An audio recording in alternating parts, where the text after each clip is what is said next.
l'idée d'un parcours fluide,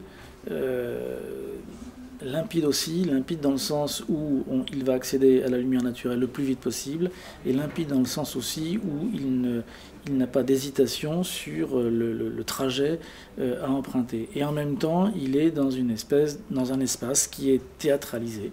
Et effectivement, pour nous architectes, c'est assez fascinant d'avoir à traiter du passage d'une zone sombre à une zone lumineuse, du passage de l'ombre à la lumière, du passage de sous terre à sur terre, le tout dans l'idée du mouvement, c'est-à-dire qu'on est sans arrêt en mouvement, en marchant dans des escaliers mécaniques, sur des grandes hauteurs, des grandes distances, donc il y a une sorte d'architecture cinétique qui se met en place.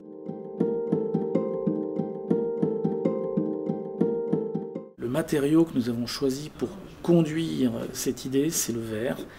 Le verre pour sa transparence et donc cette façon de laisser entrer la lumière, et le verre en même temps pour sa conductibilité, c'est-à-dire le verre va aider à la lumière naturelle à descendre jusqu'à moins 14 mètres puisque c'est la cote à laquelle on arrive.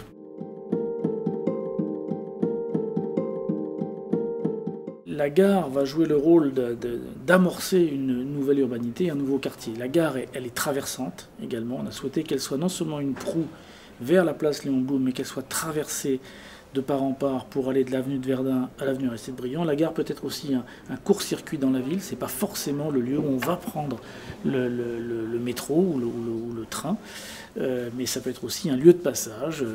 On a une parcelle qui est assez étroite, donc on a assez peu le loisir de développer des commerces, mais néanmoins des commerces viendront s'installer autour de la gare.